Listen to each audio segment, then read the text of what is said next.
is going on, comic book familia? It's 1:30 here in where I live in San Diego. It's 9:30 over there. This is the latest we've ever started a show, and I'm glad we did. I was like running until the last minute. It was at 1:30. But my name is Efren. I go by Passpoint Comics. Guys, introduce yourselves, please. Age before beauty, Peter. Yeah, fair enough. What do you want us to introduce yourself? I think the people know I'm TripleG. Nice to see you. Sorry for the late start tonight, Efren. I've had a busy day. Just got that intro woke us up, mind. Nearly crapped me pants. It was a little bit intense. To good one. I like that one. Yeah, I was like the music. So nice and I'm to James. see you as Ayo. What's up? Guys, this is Talking Comics, where we ask each other 3 questions each. We each pick 3 questions. We don't know what the question. I know because I have to put them in order. But these 2 gentlemen do not know what the questions are, and we do this like about once a month. You guys picked some good questions this month, I must say. And I was like, hey, everybody's upping their game. They were really good questions. We put a lot of effort into this show, Efren. Yeah. We don't. I gave we a don't solid just 10 minutes thought. And my time is valuable. Half-hearted. Do you know what I mean? We don't come half-hearted. We I changed my question actually. I changed my last question. My last question is topical because it's something that's irritated. There you go, Fuzzy. It's something that's irritated us this week. So I've changed my question. Okay, hopefully I put it down right. You said you had. I had. So you said it. Peter, shall we see who's in the chat? Peter, we'll see who's here. We've got Fuzzy of the Dunlop, another show with YouTube's finest comedy parent, and Giga. I'm more of a dramatic performer, to be honest. He's very dramatic. He's very dramatic. Yeah. We've got Dr. Von Hoot. Nice to see you. Hope you're well, Von Hoot. We've got Aussie AC. Aussie, those books have gone off to you yesterday, I think it was. Sorry for the delay, but they should be with you. I don't know how long it normally takes to get to Australia. Hopefully not too long. We've got Andy Roberts. Nice to see you, Andy. Hope you're doing well. We've got Phil. Nice to see Phil. Phil's reinvigorated, shall we say, his YouTube channel, Efren, and it's all about comics, which is pretty unique these days. So it's well worth checking out. He's doing a kind of a weekly review of the books he reads. So please do go check that out. Hashtag, that was last night, Phil. You've missed the boat, mate. Hard to bear. I don't know, Fuzzy. Laughing at Keegan is one of life's greatest pleasures. Notice at Keegan. Yeah, not with, at. Yeah. Also, that thumbnail says 666 Comics, not triple. We're basing it on the number of chins I've got these days, Fuzzy. So it's 666 rather than triple chin. I can't. We've sorted that for you, Fuzzy. We've sorted that. There you go, Efren. We're up to speed, mate. Really quick on Phil's YouTube channel. Is it the same channel he had? It's just new content, but the same channel, correct? Same name? Okay. Phil, stick the name in the comments because I always get it right. Put the full link at Philly Fiction. Used to be Phil's Nerdyverse, but he's changed his title, but it's the same channel. Yeah, please put the link so we can make sure we got the right channel. And number 2, James, I've never seen the back of your room lit so much. It's always in the dark. So it's clean for once. So I felt confident enough to stick all the lights on. I've tidied up today. I threw a few things up. So I have the Halloween 3 poster. Stuck that on the side of the cabinet now. I stuck up a couple, but you can't really see them. Yeah. But there's my Last of Us. This entire section of wall is all Last of Us and Uncharted stuff. So yeah. I see your PlayStation pillow too. So. I do, yeah. I have my PlayStation bed sheets in that's my daddy's home lunchbox. Oh. So that's where I keep my cinema tickets. So I keep all my cinema tickets. Nice. There we go. We got a quick review of James's room, everybody. It's like, I'll do a collection tour. It is literally like looking into a 16-year-old's bedroom, isn't it? It's keep like it cool. I'm down with the kids. You know what I mean? Yeah. Okay. Tragedy is saying, I missed Ice Cream Man 43. Oh God, is it sold out? I think I've pre-ordered it. It's a special issue, guys. It's remind us in the chat, someone, how many writers are involved, but each page is a separate writing team. So each page is an individual story. Oh wow! So it sounds really, really interesting. I've not managed to check that in yet. Phil is saying cheers, but I cannot see the link in the comments yet. Phil, you might not be allowed to put a link in. I'm not sure. Give it a go and see if you can. Phil saying to the still island, innit? Island. It'll be written on a potato or something. I don't know. I insist. They try and make us go in just scanning the thing, and I'm like, no, I want a physical ticket. I gotta make them give me a The ticket. horror that pillow has seen, absolutely. Oh god, I can only imagine.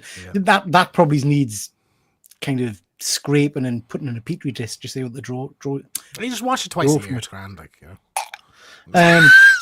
All the product in that hair, Christ, it'll be lifting.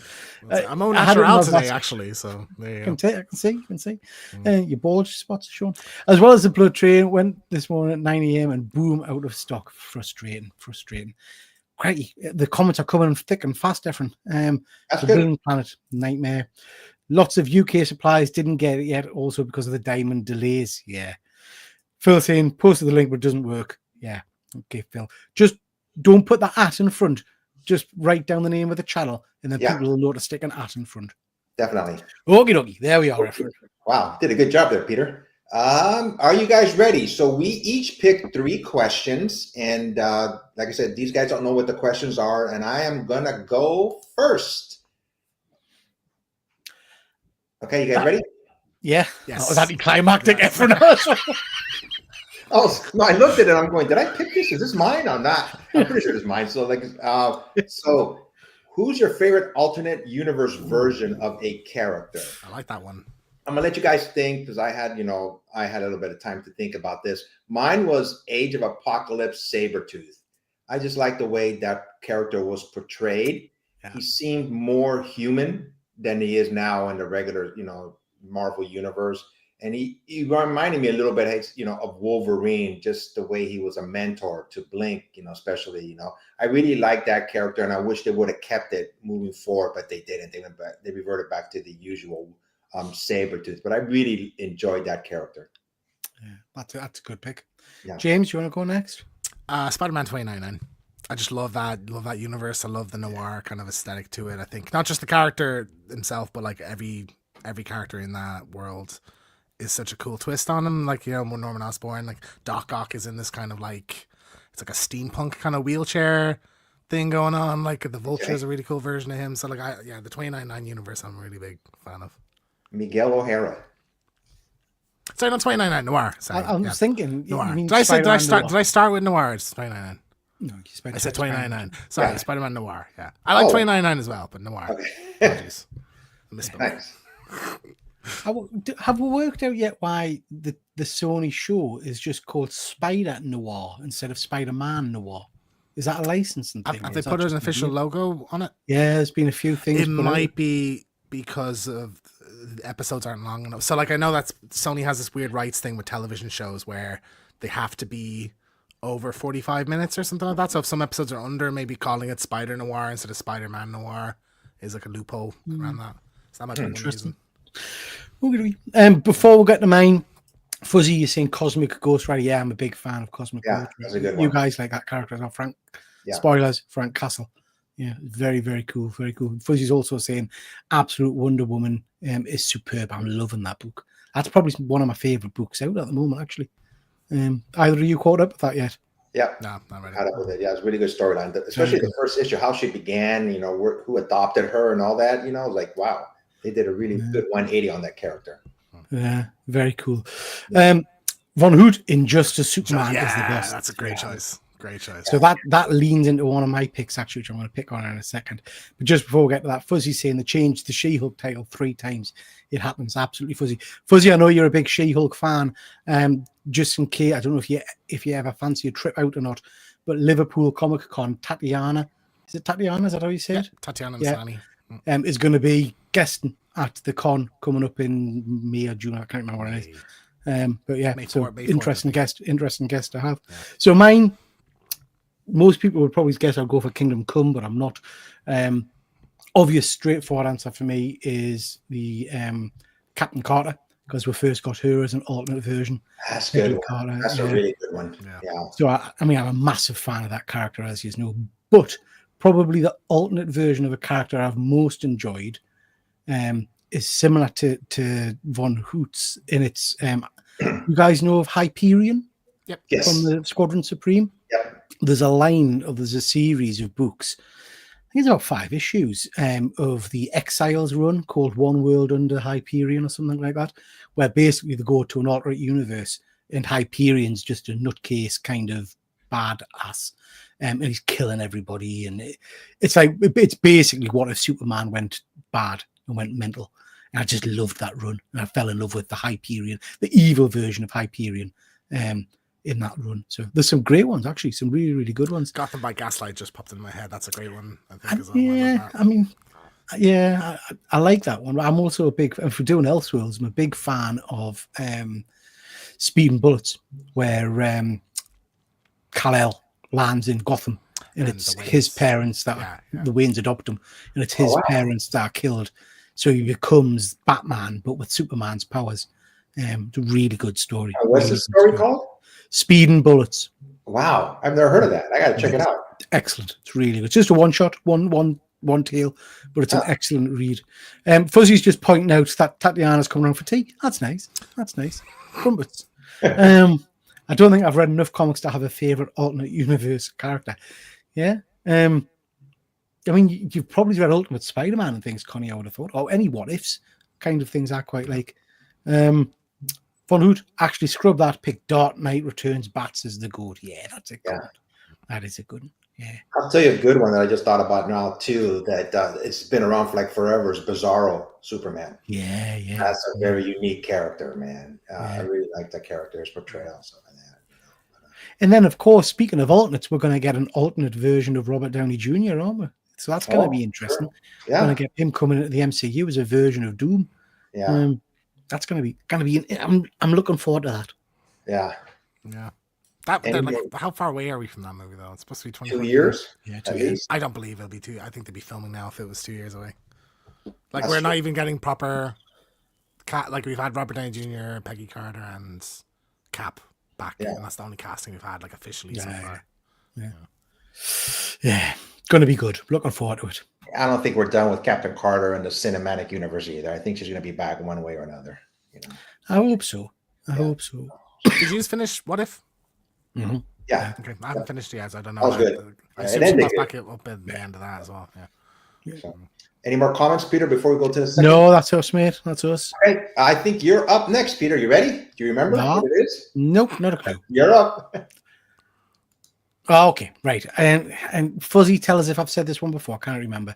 But we've just had a whole dirge of kind of monster books from the Image Skybound. I can't remember. Skybound. Skybound. Yeah. So we've had we've had Frankenstein, we've had Creature, and we've had we've got Wolfman coming up and all that kind of stuff.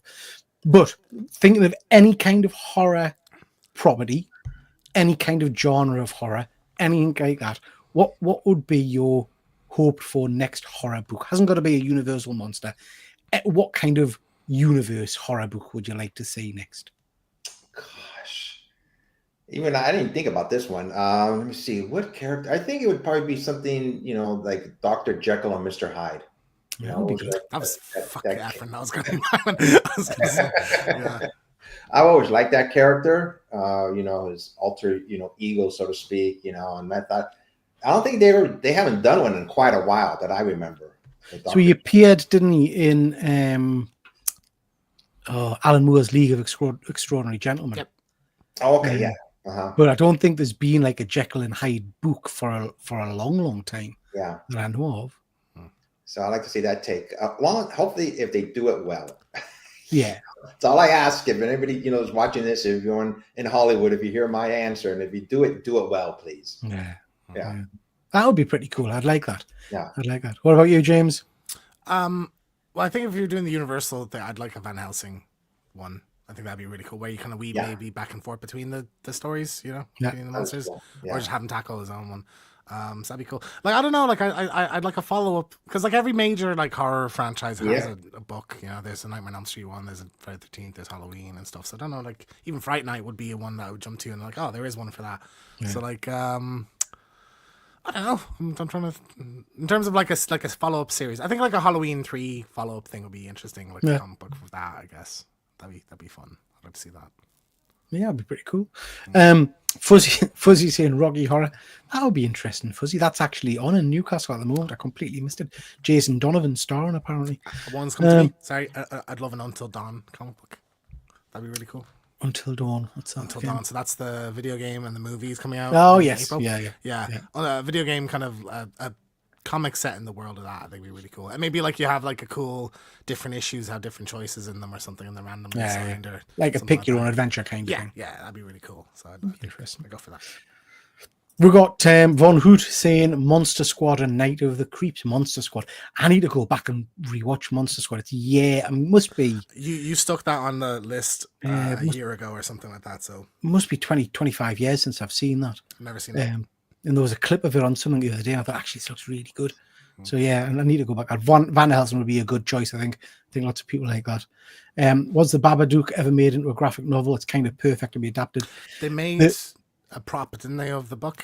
They made an actual prop of the Babadook book, which went for obscene money, and it's hard to get a hold of now. It's about 700 quid or something.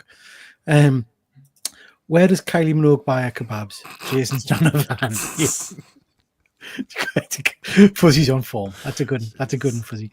I would go for you. So you guys know my love of anthology horror. I like a different story each week that keeps us interested. And I think I know he's had a book already, but I think a Friday the 13th Freddy-based book could lead itself perfectly to an anthology. Don't make it an overarching story. Yeah, Nightmare on Elm Street. Sorry, don't make it an overarching story. Just every issue have a different dream. So every issue could be a complete, because there's no limitation of your dreams.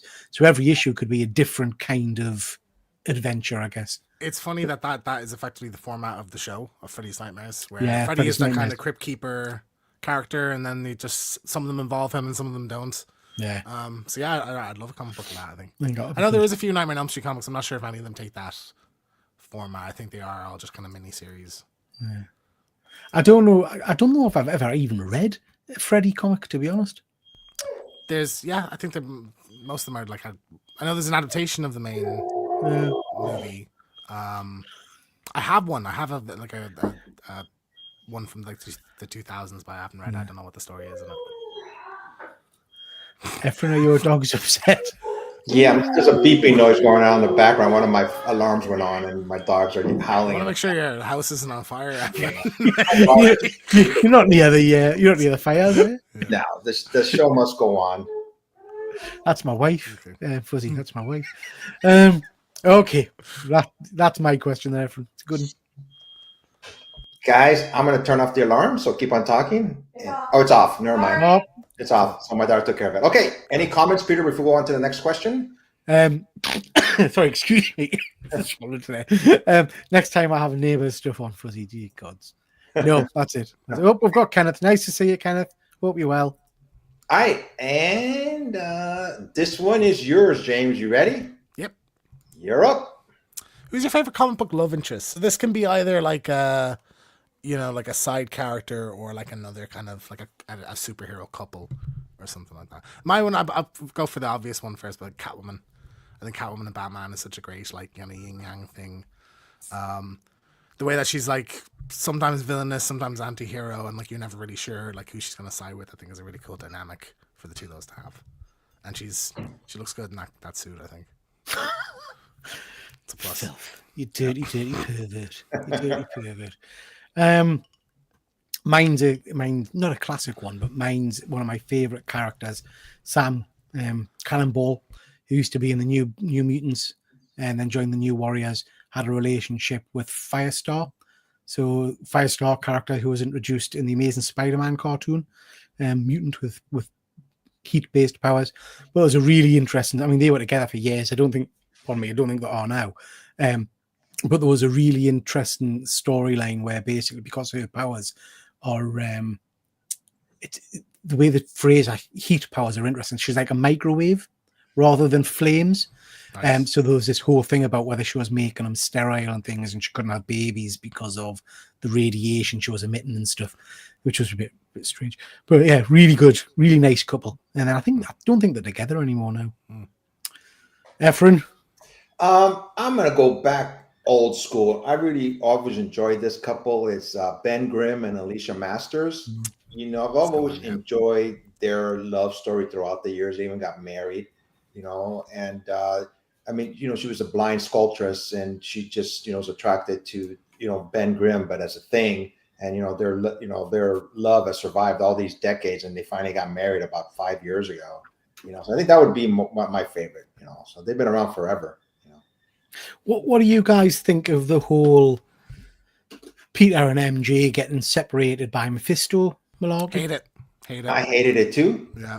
I used to, so I would send Dan Slott messages on Twitter and he'd reply. You know, Really? yeah, he replied a couple of times. You know, it bugged me the way they did it. And he goes, "Get over it." Basically, he's telling me. You know? And I even now they broke them up. I mean, she went to an alternate universe, and he was trying to get her back. For him, just weeks passed by, but for her, years. And she Yeah, it was fell a in love weird with the story. person that was Yeah. over there with her. Now she's with him. They just can't keep them together. They won't. I always hate, and like the thing that jumps to my mind is like in sitcoms, you know, when there's like a Ross and Rachel, or like in you know Donna in That 70s Show, where like there's a season or two where the couple that you want to be together break up. And it's like I just hate that. Like, and that's always the worst part of the thing. So like you know, you want like I like the little like Black Cat's a character I really like, so I like their kind of trysts that they have sometimes. But like, you know, it's MJ. It should always be like if you're gonna break them up, just have them break up. Like have them. You know, you want to move Spider-Man into more an adult area, then you have them have marriage problems and like want to separate. You know, like that could be. You didn't have to do a whole magic thing about it. Like, Yeah, it was silly. What's messed up right now is Peter still cares for MJ, and he was going to tell her, he was going to profess his feelings to her again, but then she's still with that other guy. I go, that's messed up. You know? So I remember reading some of the stuff about that new guy, the new character, and I just did my head in. I couldn't get around it all. There's rumblings that he's meant to be the new Venom, isn't there? I'm sure I've read that somewhere. So do you know they've relaunched Venom and he's got a gold spider costume now or some shade? But the rumors are that he's one of the people that's been hinted at being in the Venom costume. I just don't get it. You know, Clark Kent and Lois Lane ended up together, and it's working in the comic books, and they just don't want to do it. You know, for whatever reason. You know, but yeah. Fuzzy's got a great one here. It's got to be Peggy and Cap. Yeah, that's very true, Fuzzy. Very true. See, do you know I've not read much of them in the comics. So to be honest, there's not movie versions. There's not tons to read because it's literally, if you follow the proper story, Peggy Carter was back in the day, you know. Yeah. But I think for me, out of everything that happened in the MCU, it's still for me the best scene in everything I've seen so far is just that last scene with Peggy and Cap dancing. It just gets us beautiful every time. Yeah, every time I just think, it's just stellar. Why can't we have Marvel movies like that? Well, that's going to lead to later on question because I'm a miserable bastard. Dr. Von Hoot is saying yes, Paul is Venom. There you go, cack. Yeah, cack. Oh wow, I didn't know that. Spoiler. Any more comments before we go on to my question? No, that's we're done. What's the best non-superhero comic book series that you've read? I'm going to go first. This book came out about 5 years ago. I loved it from the beginning. It's Something is Killing the Children. It was a different, I mean, it's a non-superhero comic book. It's just normal persons who are fighting these evil monsters. It's written by James Tinian. And it's been a really good read, you know, so really have enjoyed it so far. The only thing I don't like is sometimes issues don't come out every month and you lose interest in them. I'm not just picking on this book, but any books. I hate when there's a gap, you know, like months before another book comes out in that series, and you lose interest. But Erica Slaughter is a great character, you know, so I really have enjoyed that book a lot. Yeah. You got one, James? Yeah, you'll probably have more options than I do, so I'll go first. I've shy on about this comic so many times, but I'll just say I like the Elvira books. I really love the fourth wall breaks of them. I think they're really funny, really charming. Like, I'm not even like, I like Elvira as a personality, but like I haven't watched that much of her. Like, I wasn't really that familiar with her, like in, you know, aside from clips I've seen and stuff in like the movie. But she just suits that format so much, and I just think it's so well written. And like just the weird storylines that they go for with it, like there's kind of the main run, and then you have like the Monsterland one. There's one called The Shape of Elvira, where it's like a Shape of Water kind of thing, where she falls in love with like a creature from the Black Lagoon kind of thing. There's just so many weird ones. I really love that one. Second place for me would probably be that vampire one by Rodney Barnes, and the name is escaping me now. Philadelphia.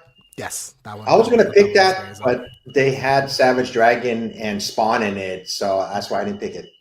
So. I didn't read to that point, so yeah, I'm just going off the first volume. So yeah. But Elvira for me is my favorite like non-superhero book. It's the only one I read really. Still, like. For me, it's two. It's slightly cheating because I talked about this book a lot, well, both of these books a lot. But if I'm sticking with non-superhero books, it's got to be Stray Dogs. That for me was a stunning read. Absolutely loved that book. For such a small story, it had a big impact. But then for a bigger book that was an ongoing for a number of years, that I really invested in the characters and was upset when characters were dying, it's got to be Deadly Class. By Rick Remender. I don't know if you guys have read that one. So it's a story about a kid who's on the streets because his parents die. I can't remember how his parents died. I think a car fell on them off a bridge or something ridiculous like that. But he blames Ronald Reagan for it. So he decides he's going to kill Ronald Reagan. And then as the story progresses, basically he gets caught up in this underground school for assassins. So it's like Hogwarts, but for assassins. So they're all training all these kids to be murderers and things like that, and they'll then release them into the world. There's some great twists in it, which I'll not spoil if you've not read it, because there's a big twist at the end of the first arc, which turns everything on its head. And then the story basically takes you through this kid's entire life.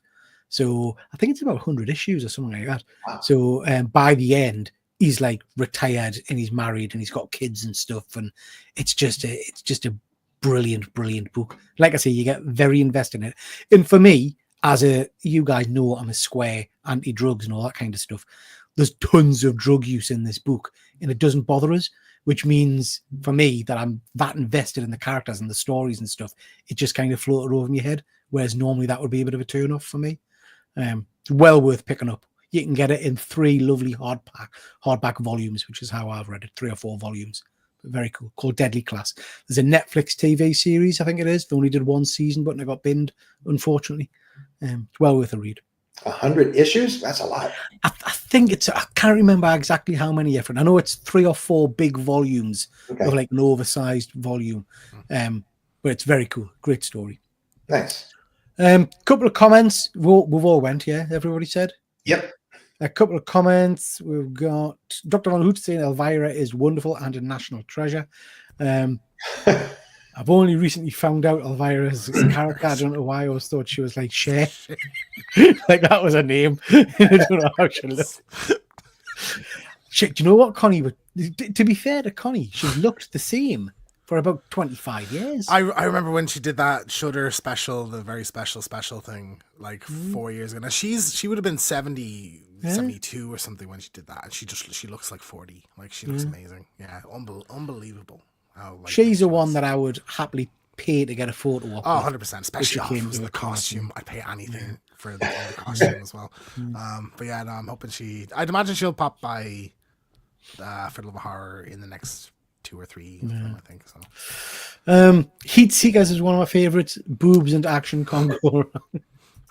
Don't think I've read that one. I love Deadly Class. I recently sold my single trades to get the nice editions, but I haven't got around to it yet. Wow. You can get the nice editions for a decent price, Connie. They're not that bad for the quality of the book and the size of them, to be honest. Fuzzy, I need to finish Deadly Class. I loved what I've read. It doesn't let up, Fuzzy. It's one of those. It's a bit like Invincible for me. It's one of those books that maintains its quality right the way through to the very end. Gun Honey is better than Heat Seeker, but Gun Honey isn't out right now. Remember, we're reading the first few issues of that. Is that the one, Von Hoot, remind us? Is that the one about the basically kind of sexy models and things like that, and the job is to sneak weapons onto boats and stuff? Is that one? Yeah, I think I've read that one. Sin City. Yeah, big Sin fan City's of Sin a great City. choice. Yeah, I love that one. Yeah. Fuzzy, I don't know about a favorite, but I really like Department of Truth. And recently Grommets. Still not got to Grommets, Fuzzy. enjoyed some of Department of Truth, but then I found it was making my brain bleed, and I Yep. just couldn't understand what the hell was happening. I Were you agree. the same? Yeah. I stopped reading it because of that. I Yeah. go, what is going on here exactly? I said at the beginning I loved it, but then after a while I went, what the heck is going on here? And I just lost interest in it. Yeah. Which is a shame because it's by Tinian and it's got Martin Simmons artwork, so it looks lovely, but it just got a bit too deep for me, I'm afraid. Yeah. My first exposure to Elvira was on RuPaul's Drag Race. Yeah. And they introduced her as Elvira, so I just never clicked. I didn't realize she'd been on that. I'll have to check it out. It's just loads of like guest hosts kind of things. Yeah. That's we're up to speed, Efren. Okay, your question is up next, Peter. It's the one you asked me to change, I believe. that was going to be the end of the show question. I can't. Oh, maybe it wasn't. No, maybe it wasn't. No, maybe it wasn't. Yeah. So do we deserve nice things? And I tell you why I'm asking. I had a different question for this. And then the new Superman trailer dropped. I don't know. Have you guys seen it? Yep. Yes. And there's a scene at the end which is 2 seconds long, which is Superman doing a barrel roll, which is an aircraft term. You do a barrel roll basically, and then flying off. I watched that, and my grin was ear to ear. I thought it looked fabulous. I thought this looks mint. This is going to be a great show, blah, blah, blah. And then I was stupid enough to go on the internet and just browse and just saw the dirge that people were putting on there. Pictures of him with googly eyes and things, saying his eyes were pointed in the wrong directions, saying it was CGI, saying it. And it led us down a rabbit hole of looking at some of these comments from people and some of the stuff. And it was just depressing by the end of it about how negative and how toxic people have become, fans have become. And I blame myself for that as well, because I know we do review shows and we moan about stuff as well. But would moan and twist and just ball ache about stuff before it even kind of hits the screens. Fuzzy put a post up today. I haven't watched the cartoon yet, but he's watched a couple of episodes of the new Spider-Man, and already you can see people moaning about it. So my question is like I said, do we actually deserve nice? So because we've just become a bunch of miserable it's not all of it, but a lot of we've become miserable old bastards. We've kind of decided stuff's crap before we even watch it. I will just say that when I saw that teaser, as soon as that shot came on, I was like, his face looks a bit weird here. And then I went to the comments and everybody said it. Now, I think everybody's overreact. Like, I don't think it was CG. I think it's supposed to look like he's going through G-force or something like that. But he's a goofy looking face in that bit. But I don't care though. Like, I'm not going, this fucking CG in the trailer, they replaced Snyder with this. I don't care. So like, I'm not bothered to fucking keyboard warrior about it. But yeah, we can't really have nice things, Peter. Is the unfortunate thing is that everybody has to bitch about something. Yeah, I reflect as well. It made us reflect, because I hear what you're saying, James. But I think because James Gunn has come out and said there's no CGI in his face. What people are now commenting on is the man's physical appearance. That's what people are upset about. He's a very handsome man. His eyes are slightly, they're not exactly. So people have drawn laser beams coming from his eyes. Oh, look, he's got googly eyes and stuff like that. Lots of Jimmy Carr references. There's lots of people saying it's like Jimmy Carr. And it's like, it's just pathetic. But anyway, that led us to then think about the hot toys we review on the toy show and about how sorry, everyone's swearing, how nitpicky I am now about head sculpts. Do you know what I mean? Oh, the Beetlejuice one. Oh, it doesn't look exactly like Michael Keaton. It's a friggin' doll. It's not Michael Keaton. Do you know what I mean? I don't know. I disagree with that. Miserable. I disagree with that sentiment, because I think you're paying a lot of money for those collectibles. So, and there is a standard that they can hit. So for you to be dissatisfied with the standard that the product you are buying I think is a completely fair thing to say. Now, if you were there posting 10 times a day about it, then I'd be like, man, get over it. Do you know what I mean? But like, I think it's completely fair. Like we can not be happy with the quality of some things. Like if you think the CGI in something doesn't look great, or the acting in a movie didn't look great, or you didn't like this casting or something, I think it's fair to not be happy about that. But everyone just bitches about everything all the time, and that's that is a bit like, it just saps your soul a bit, I think, after a while, doesn't it? I mean, we're bitching about bitching, so it's a cycle, I guess. There you go, yeah. Efren, what do you think? I had time to think about it. We deserve nice things, and I'm glad we get them. I just think a lot of people, when we do our critiques, unless I've missed it, we're never mean-spirited. Yeah. We just give it our own, humble opinions, but we're not mean about it. We're not vicious. I think that's where it gets bad. People just do things to get a rise out of people, to get clicks, to say things that are just awful, and you comment on them. Your emotions take over too. So we do deserve nice things. I think people who are mean-spirited, I'm sorry, I just don't, I try to avoid those. Like I said, when we critique stuff, we do it, a little bit of seriousness, but at the same time, we joke about it. Yeah, you hit the nail on the head there. Like that, spot on. When we tease each other, it's all in good fun. Exactly. Yeah. Like I am, I think a similar thing for me, Peter. But I am getting sick to death now. People are still shouting about not liking Bella Ramsey as Ellie, and so when the Last of Us thing comes out, people are still bitching about it. People are still putting up it should have been these two actors instead. I'm just like, man, we're fucking the first season was 2 years ago. Yeah. Like the show is just not for you at this stage. So just leave it alone. Like, why are you still? And you know what? I think that's a great point, and I think Efren made a good point, because the irony is not lost on us that we do criticize things, and I know I was a vocal criticism. Give a lot of vocal criticism to the CGI in She-Hulk or Ant-Man or whatever. So I understand that. But I think that's the bit that winds us up, James. It's that people just not letting go. And then also people not respecting other people's opinions. You don't like the Superman trailer, fair enough, but that doesn't mean my enjoyment's any less. Yeah. And I guess what I'm seeing a lot of now is what I perceive to be unfair criticism, because people are absolutely wedded to the Henry Cavill version of Superman, and it's all Snyder would have done it better. Move on. Yes, Henry was superb. Yes, he was shat upon, all the rest of it, but that doesn't mean you've got to automatically hate the new version before you've even seen the new version, just because you're a Henry Cavill guy. Do you know what I mean? That was always going to be a hill for this to climb, though. Do you know what I mean? Like, and no matter how good, if it is amazing, like, it has to be amazing. If it's not amazing, it's a failure to everybody. But I wonder, and I guess none of Efren maybe were around really, back in the day, but James Bond has changed actor multiple times. What, I want 7 or 8 times or something now. My perception of that is every time there's going to be a change of James Bond, you don't get this hate campaign. You get excitement for who the new James Bond will be. So I don't know if back in the day, the first few times, there was that kind of, oh my God, this is terrible, the change in Bond or what. I do remember when Daniel Craig was announced, there was a bit of and it was, you know what's funny is because it's beyond like a nerdy conversation. It was like British tabloids at that point, because it's Bond. It's like a prestigious thing of like blonde Bond and stuff like that. Like, they were like, the Sun was being really mean about it and shit. I think that's an exception, though. Do you know what I mean? Like Bond in particular.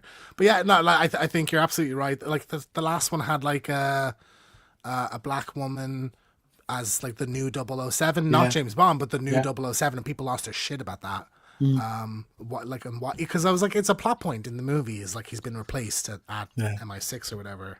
So like, why are you upset? I don't know. A lot of the time I think there is just like there's a tinge of a bigotry or tinge of sexism to like, I think you could be upset about this and be reasonable, but a lot of people are upset about it for unreasonable reasons, So going to jump to the chat. We've got lots of comments here, guys. So just Connie here saying comic fans are never happy.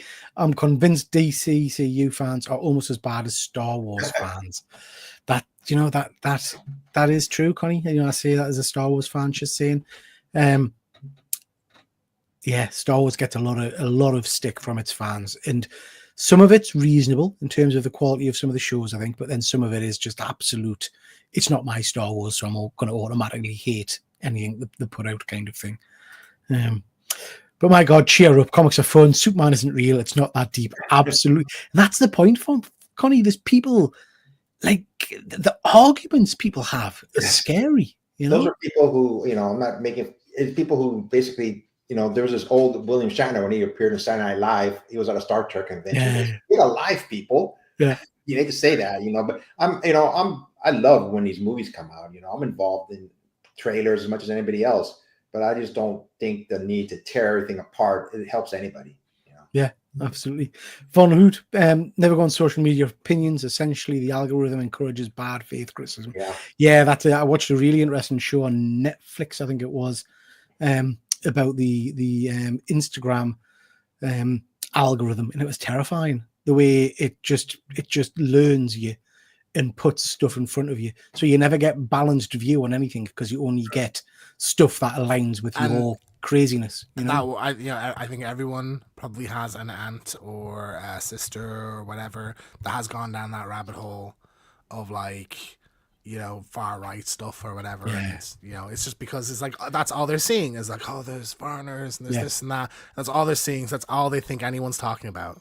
Well, it's just like, you're just not seeing the other stuff. The media, the control of the media at the moment is terrifying in terms of where you actually go to get a source of truth. It's so lost in the sea of spin and crap. It's horrendous. The Superman clip does look odd on its own. It does look like something from the 2000s. The fact it doesn't blink doesn't help. See, I never really picked up on it, Fuzzy. I did pick up, one of my mates posted the what do you call him, Jimmy Carr thing.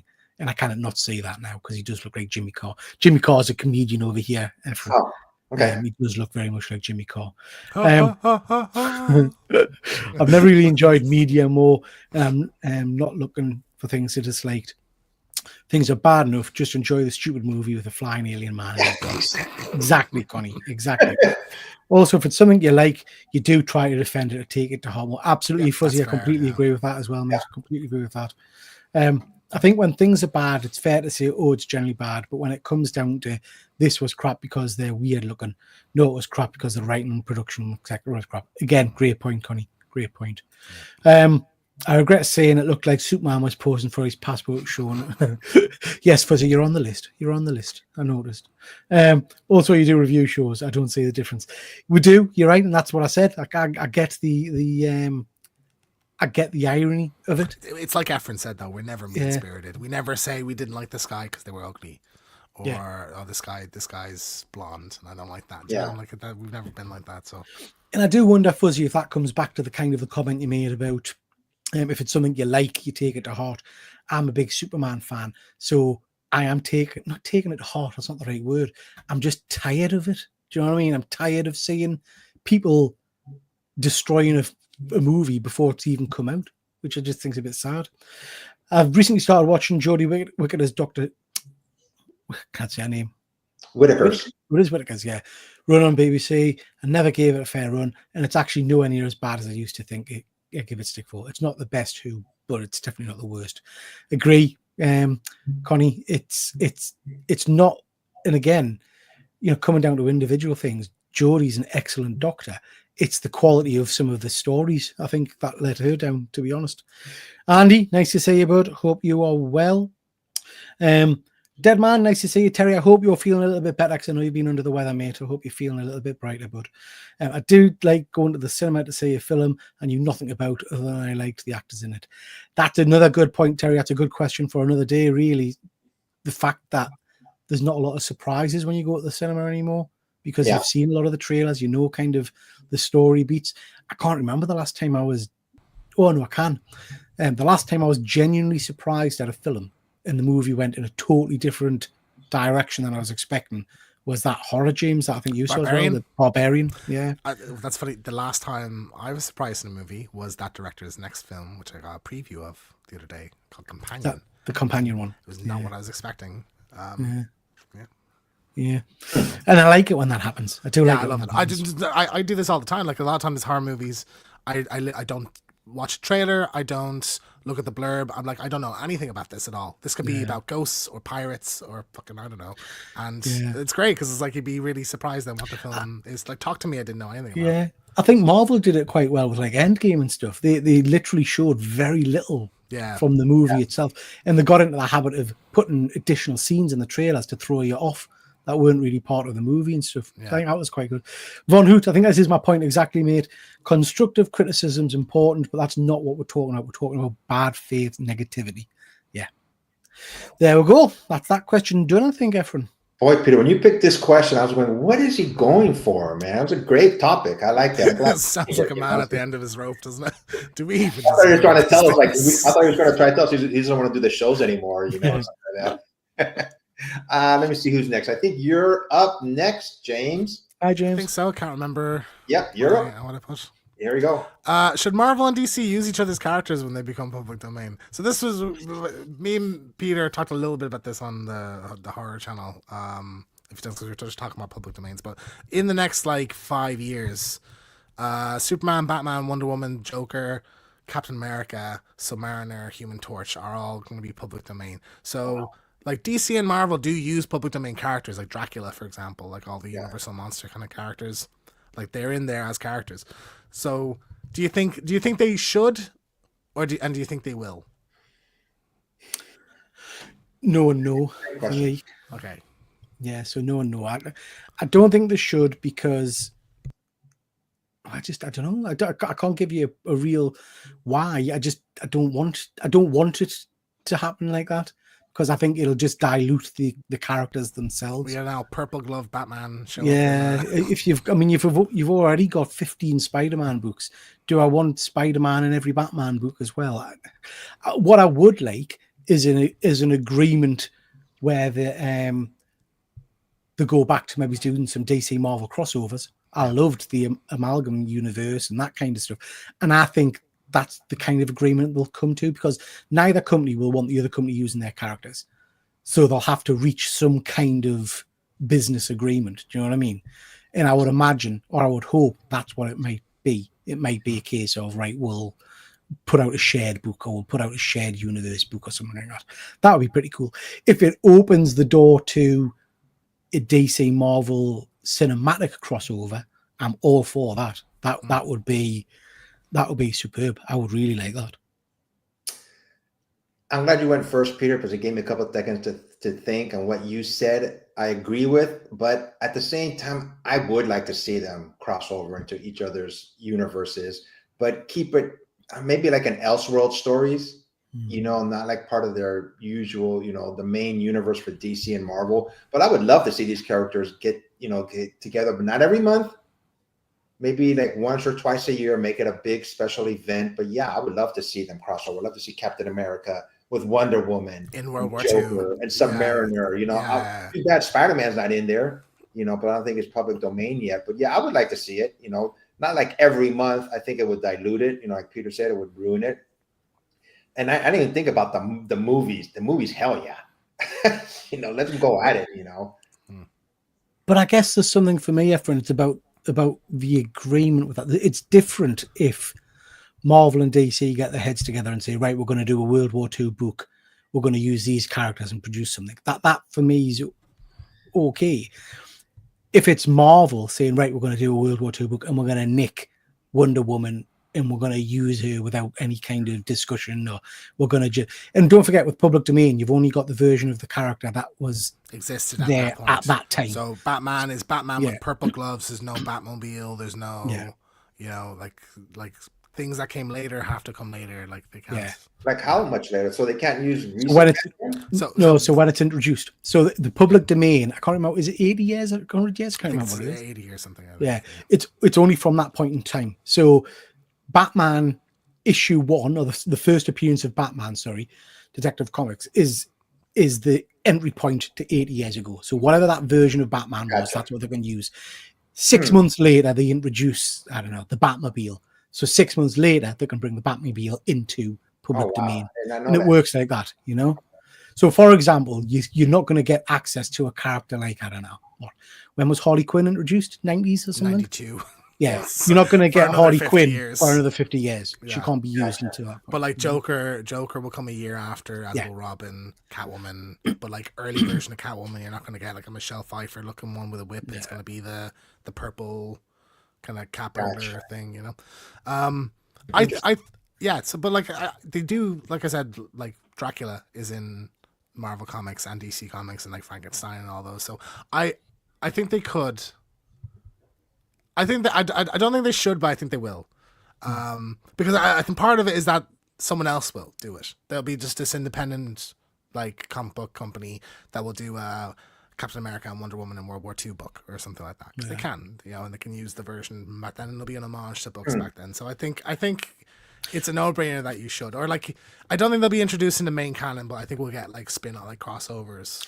What you might get, because I guess when you're talking there, James, I'm thinking if we look at what has come into public domain and people have used Popeye, Winnie the Pooh, the quality is shocking. Do you know what I mean? Yeah. So yes, people can produce the books, but will they produce books that people actually want to read? Probably not. Whereas you might get some other heavy hitters, independent people, say Image, say Skybound, who haven't got kind of, a handle on Marvel or DC, who say, you know what, we're going to pull their characters in and make our own team book or whatever. That might happen. It's going to be interesting. It is going to be interesting times. Yeah. Lots of comments. Do you want us to start going through those? Anybody else? Yeah. Connie, I just don't go to the cinema because of who I am as a person. But I did watch Talk to Me the other week and it shocked me. I loved it. See, Connie, brilliant film. Yeah. Second one's coming out soon. There's a prequel and a sequel coming out, isn't it? They filmed the prequel already, so it leads into the opening scene, and then the sequel is not into production yet, but that's a plan. Society appreciates, Connie, that you don't go to the cinema because you're a texter. So thank you. Yeah, thank you for your service. Sean, nice to see you, Sean. Hope you are well, bud. Connie is saying they basically have the same characters in different spots. That is true, isn't it? They copied each other at one point or another. Surely it's just promoting your rival. That's a great point, James. Absolutely. Do you know what I mean? If you're reading a Captain America book and a crap version of Wonder Woman comes up, who's that helping in reality? Because if you like the character, you're probably going to go over and read the proper Wonder Woman, aren't you? So yeah, it is. It's a difficult game, I guess. Fuzzy shows lack of creativity if they need to use someone else's characters. Yeah. I would hope that the industry in general would frown upon it unless the companies say mutual. Somebody's going to give it a try, though. I think you might be bang on with like Image Comics or something, doing a book, and then that runs, and as characters become public domain, they enter into the book as characters. So there is already precedent for it. So I think it was Rob Liefeld brought Thor into Supreme or something when he was first doing Supreme, and it wasn't the Marvel version of Thor, but it was very clearly Thor, called itself Thor because Thor's public domain. It's a mythological character, And then there was the whole fight with Angela as well, wasn't it?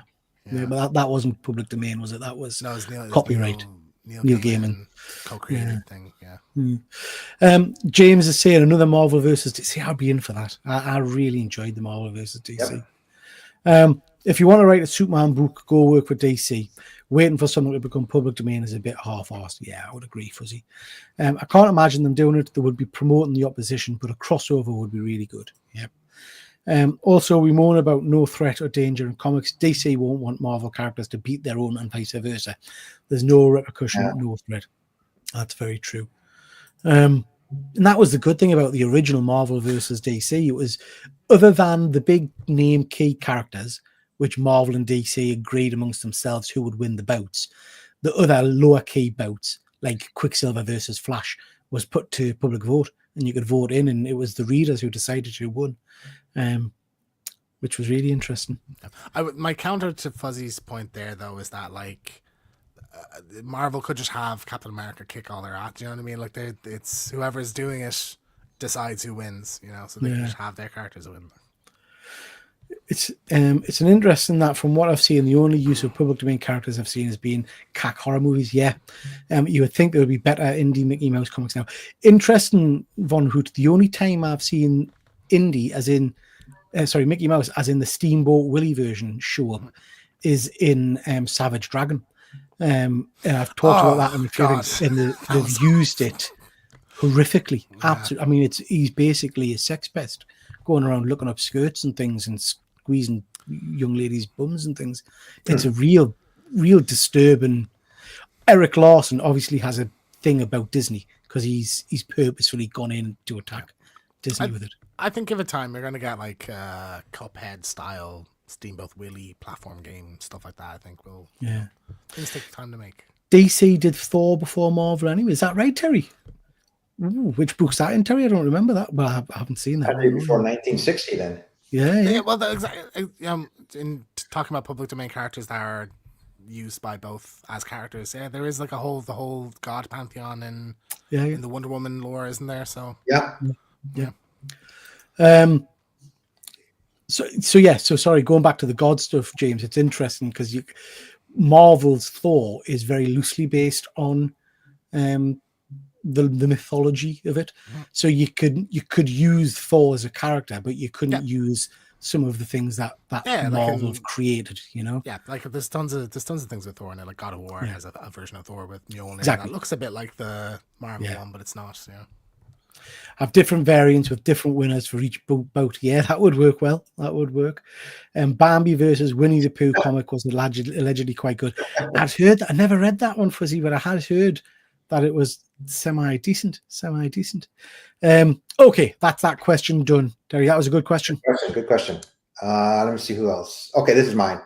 I was going to originally say, if you could own a superhero's character vehicle, what would it be? But then I decided to a character's vehicle. Which one would it be? I was going to ask this. This was on a list I wrote. I was this for this week. Yeah, I was going to talk about like character vehicles and stuff. Right? Yeah. So since I originally was going to go with the Batmobile, but I thought, pick something else. So I think it was any character's vehicle, and I'm talking about movies or comic books or TV shows. I would pick James Bond's car. All the gadgets in his cars. So that would be the vehicle that I would, like to own. The James Bond's cars throughout the years. All the gadgets to it. So I was going to pick, like I said, the Batmobile, but that's too easy of a pick. Everybody's going to pick the Batmobile. But for me, though, it's like there's the one I want, and then there's the most functional, cool one. So like an Invisijet or like the Fantastic car, something that flies. Yeah.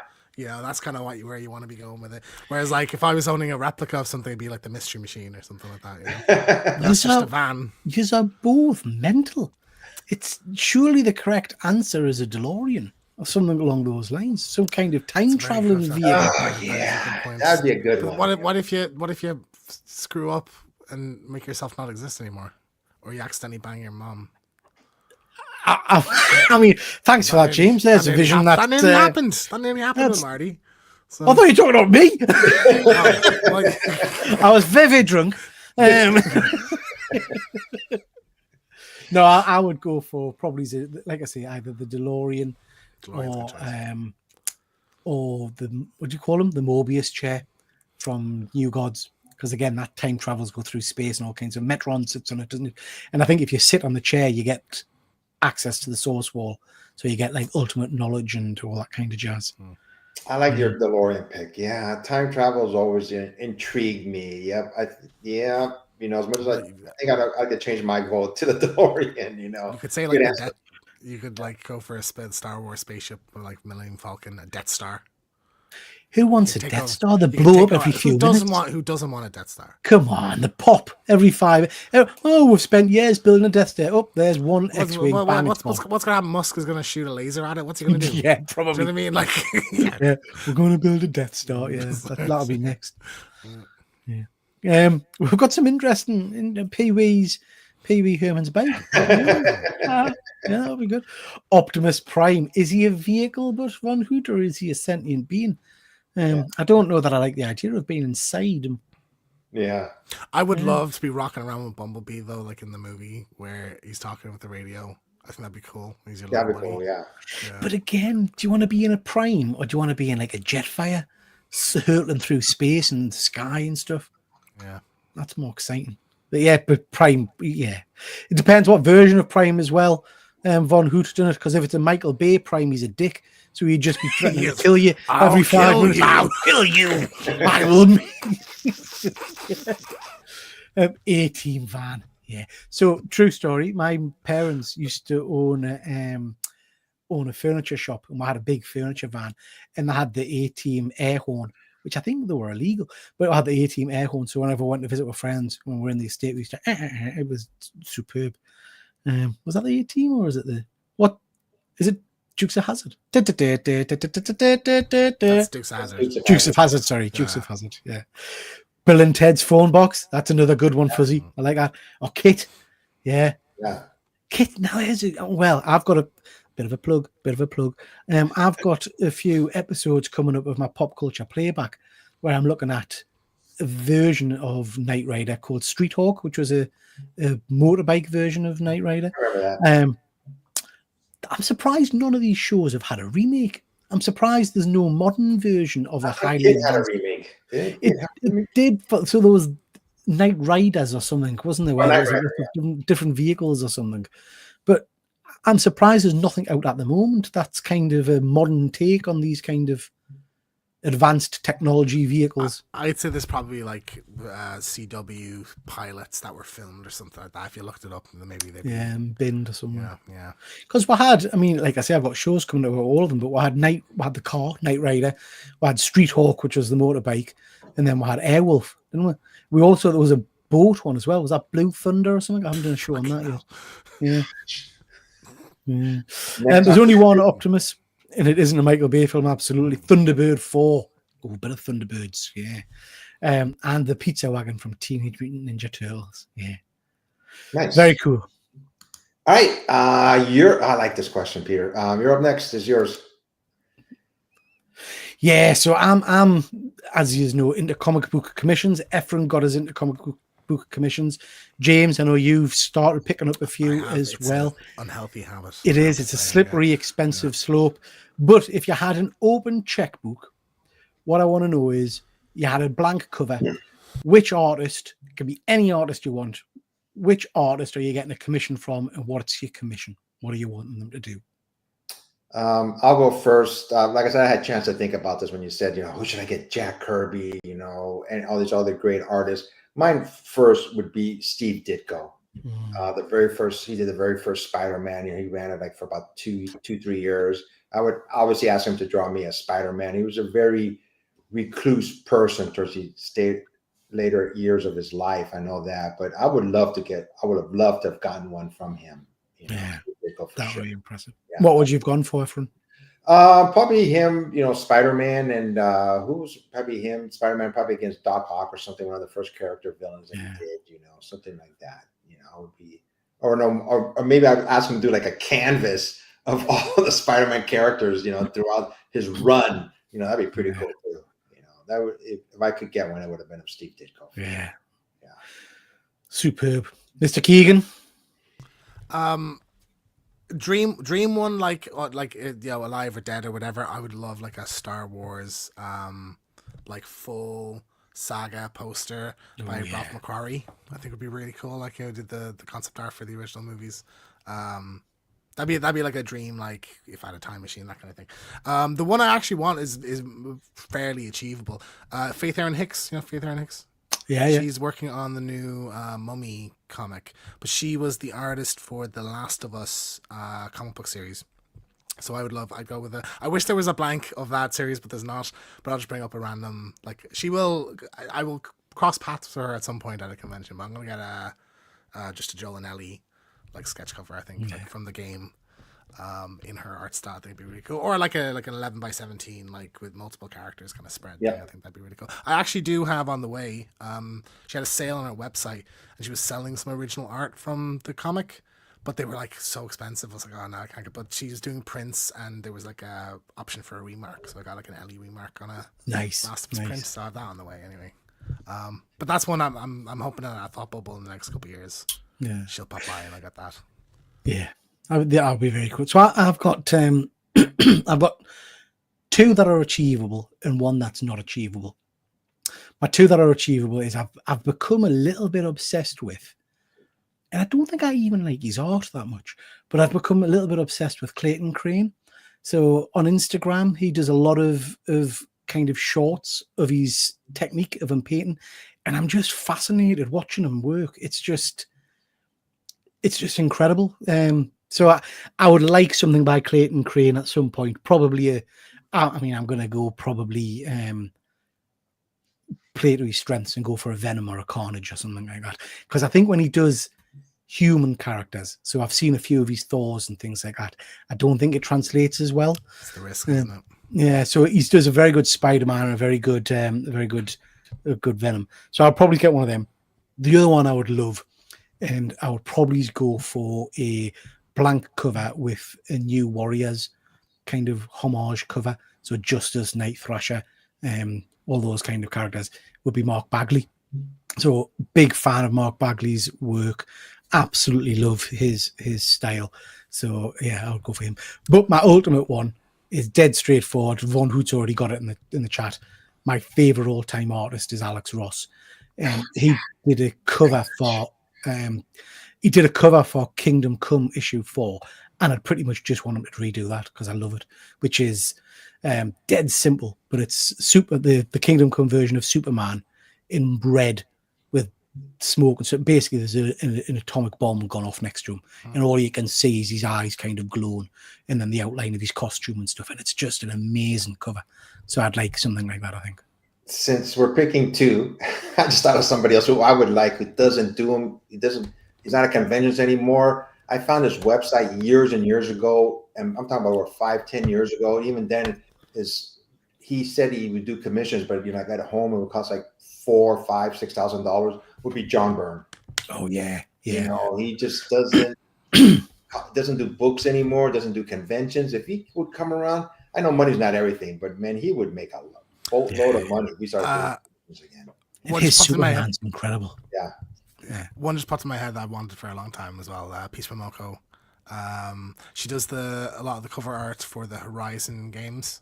Okay. The comic book series for that. So I'd always wanted like a almost like a swap to like Nathan Drake Uncharted, like in her style. Yeah. It would be really cool. So that's I find Peach very hit and missy, I have to say, but some of us just you might get it back and hate it. That's the problem. It's like you don't know if you're gonna love it or not. Like, and that's the risk these days, isn't it? Because obviously, good old Frank Miller, you go for a commission with him and you don't know what you're getting back. It could be amazing or it could be atrocious, So and sometimes you're paying a lot of money for these things. There really is nothing worse than getting a book back and it's just like, oh, this isn't what I had in my head of this, and you were just disappointed. Like sometimes you go up and you say like, oh, I want, do whatever you want with it or something, but sometimes you're like, I'd like this and that, and then you get back and it's like not really what you had pictured, and it's like, oh, okay. But I mean, I look at Thought Bubble, for example. I paid a lot of money for some sketches, as I know you did, James, and they're all good. I like them all, but if I look at value for money with some of them,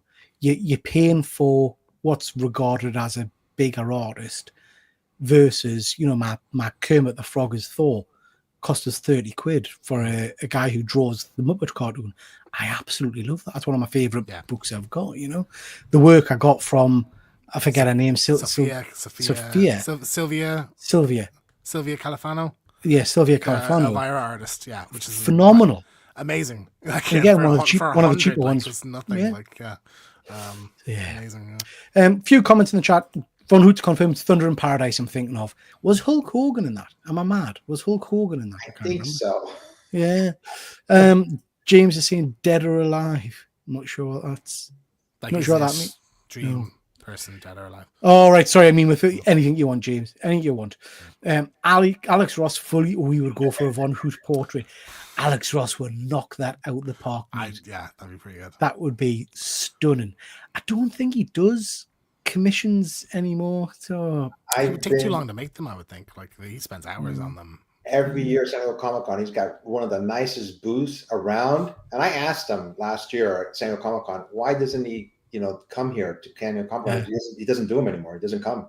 His comic books are everywhere. He has signed books, CGC books, but he's never around. He just doesn't do them. He just got funded, wouldn't he? Like so. Interesting. None of them have mentioned, some of the most highly regarded artists, Jim Lee or Todd McFarlane. Yeah, I would like Jim Lee, but damn, we don't go into pricing. That guy just charges too much. It's like, damn, man, do you need the money that much? Yeah. I've been watching remarks that he's done because he does some quite nice just head sketches on books, and they're around $1,000, and it's like, that's a lot of money. I'm just not really that big of a fan of like 80s, 90s comic art.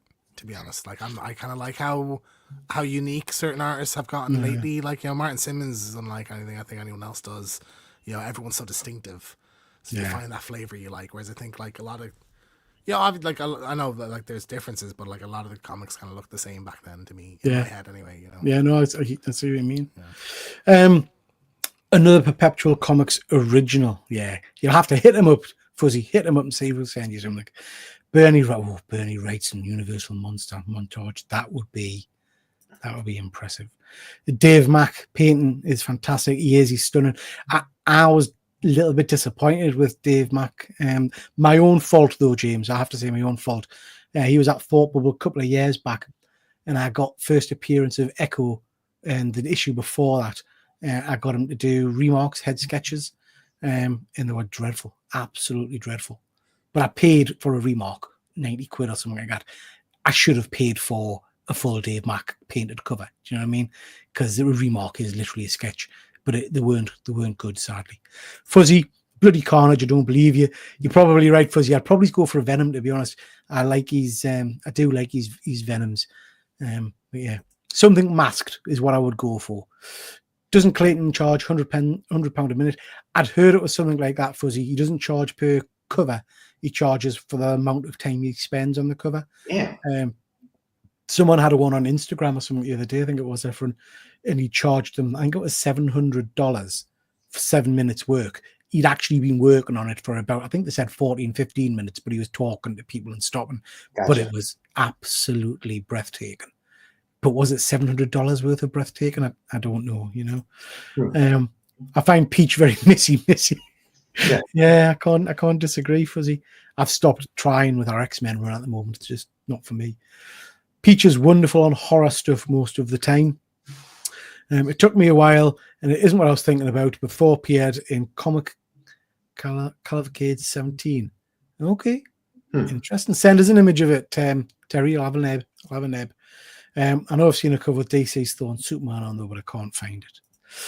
There we go, Efren. That's we're up to date.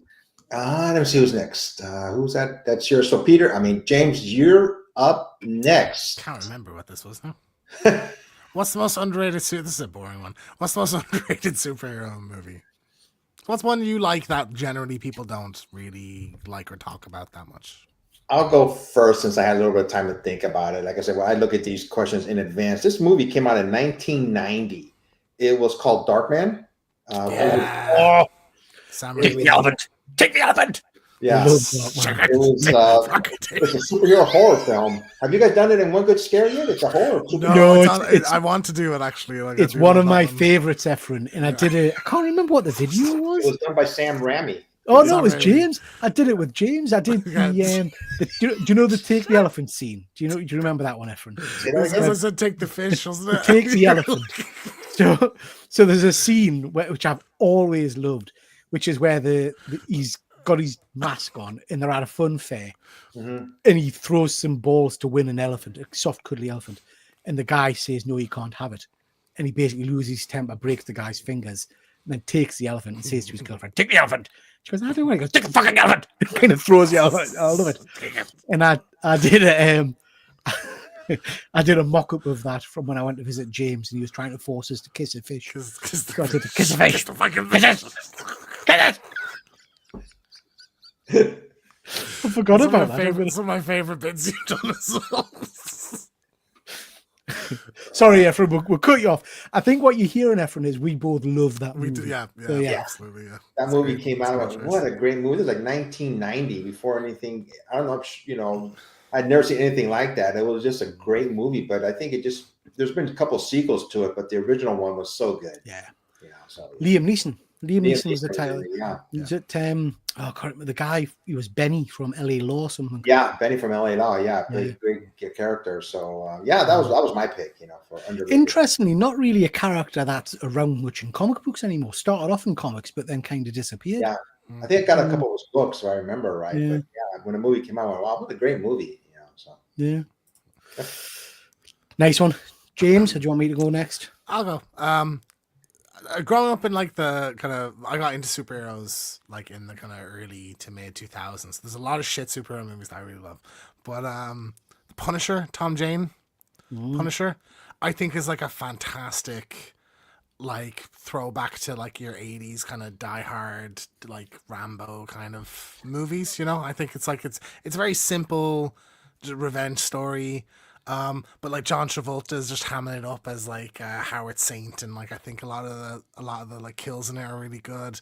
A lot of the action scenes are great. There's this like amazing scene, one of my favorite scenes in any superhero movie, but he walks into like the diner, and this no, he's eating in a diner, and this like kind of hitman comes in, like a Johnny Cash looking guy, and he sits down, pulls out a guitar, and just sings it. And he goes, "You like that song? I'm gonna sing it at your funeral." And I was just like, you know. So there's just so many great moments in it. I think Tom Jane was just an incredible choice for it, and just suited that character so well. So Never seen it. You've never seen it? Oh, Efren, check it out. It's really, I'd really recommend it. It's really, I think it's really underrated. It is a very good film. There's some excellent scenes in it. I have to say, I think the bit with his wife on the bridge is one of my favorite scenes in any film. Yeah. It's so, how the Punisher dismantles that man. Do you know what I mean? That he does is so great. Yeah, it's really cool. But there's some great action scenes in it as well. Some good fights and things. Yeah, the music really good as well. The theme in it is so like heroic. Yeah. So, you know, the underrated superhero movie is hard because I think every movie's someone's favorite. But one I don't hear many people talk about, which I really, really enjoyed, is an absolutely ridiculous, stupid superhero movie called The Mystery Men. You guys seen Mystery Men? Ben Stiller? Ben Stiller, yeah. Yes. So, I've seen it. I don't remember which one though. With a misfit bunch of superheroes, which are just ridiculous. So you've got like the Blue Raj, who throws spoons at people. You've got the bowler, who's got a haunted ball and ball. The spleen, who's just ugly, basically, I think. Ben Stiller plays Mr. Furious, I think, whose power is he gets angry. Which is ridiculous. So, and there's a kid who's invisible, but he's only invisible if nobody's looking at him, kind of thing. So, it's just, is it Jeffrey Rush? I think is the baddie. Yes, Eddie Izzard's in it. Yeah, it's just ridiculous and stupid, but I think it's 90s or 80s, and I think it's like 99 or something. Yeah, it's just so funny. It's well worth a rewatch if you've never seen it, because it's just a good giggle. It's just a really, really good giggle. But I remember the superhero movies from before that, where we had like, was it Shaq playing Steel, things like that? Yeah, which was bloody awful. Howard the Duck, I remember. Yeah, I mean, we've done some of these on my channel. A bit of a plug. Those are underrated. Those are just bad. Yeah, some of them were just. Someone loves it.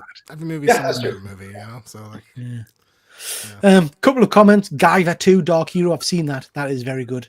I do like that one. Not a superhero, but the best movie adaptation from a graphic novel. Road to Perdition. Yeah, that's tremendous. Really like that one as well. Dark Knight, underrated, Fuzzy. Oh, sorry, we scrap that. I missed the underrated bit of the question. Oh God, Meteor Man. I don't know this one. Yeah, I remember watching that. I can't remember who the lead actor is it in it. Google it, James. Google it. I can't remember what the actor's name is. Horrendous costume. Yeah, I remember watching that. God, maybe he's 30, 40. Is that Robert Townsend? No, I'm thinking of another movie probably. It's a 1993. Is it 93? Robert Townsend, John Cheadle, James Earl Jones. It's got a really good cast. Eddie Griffin. That is a good cast. Yeah, I don't know this one. Again, since I've seen it. I've seen it. Worth watching. But yeah, for me, Mystery Men. I think Blade doesn't get a lot of credit either. Blade I agree. Blade's fantastic. You know? Yeah. Amazing movie. Yeah, Blade. I love that they brought him back in the Deadpool movie. Yeah. Good question. The one good Fantastic Four movie, I think, is the 90s Fantastic Four movie. It's actually, people think it's terrible, but it's actually pretty good. All right, we're set up for the last set of questions, and these are bonus questions. We can ask each other any question at all. It doesn't have to do with comic books, movies, TV shows, anything. So mine, I thought about this. I go, once I was in London with you guys, what I really enjoyed, besides your company, obviously, was going to the museums. I just love, just the history, World War II, and the other museum had so many floors. What was that one, Peter? The main one we went to, we had all those floors. We had like The Great British The British National Museum. Yeah. That one has so many great artifacts. So my question is, if you could go to any museum that you haven't been to, which one would you choose? I'll let you guys think about it. Since it's my question, I would want to go to the Smithsonian in Washington, D.C., because they have more than one museum. I would love to go see and all the artifacts that they have there. They have aviation, they have movies, they have history, natural history museums. I looked it up. There's like about over 20 Smithsonians in Washington, D.C. And there's 2 in New York City, which I didn't even know about. Right. So that would be my choice, to go see as many Smithsonian museums as I could in Washington, D.C. I didn't realize that. I thought it was just one. I thought the Smithsonian wasn't the Smithsonian. No, there's separate ones. One's for movies and TVs. The other one was like for World War II and aviation. There's more than one. There's a lot of them. So that would be my choice if I could go to any museums. That, like I said, I didn't even know New York City had 2 of them too. So mine, and that's a really tough question, to be honest, Ephraim, because I've not really thought much about museums, but something that jumps out straight away, and pardon my ignorance, I'm assuming there's a museum element to it.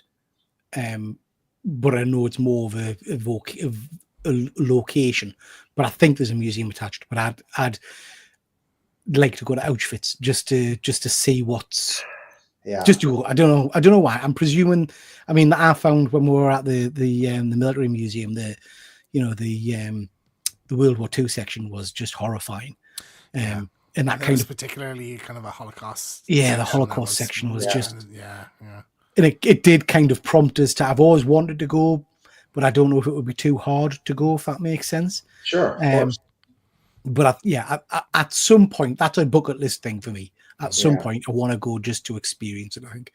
Yeah. And like I say, I'm assuming there's a museum element attached. There is. I know there is one. That's a tough one. Another one really quick before you go, James, I just thought about it. And I've been to there. It's Pearl Harbor. I've been to Pearl Harbor Museum. It's just a different feeling. You just naturally, you're just very quiet and solemn when you go there. It just gives you that goosebumps and just the sadness of it all, So, yeah. James?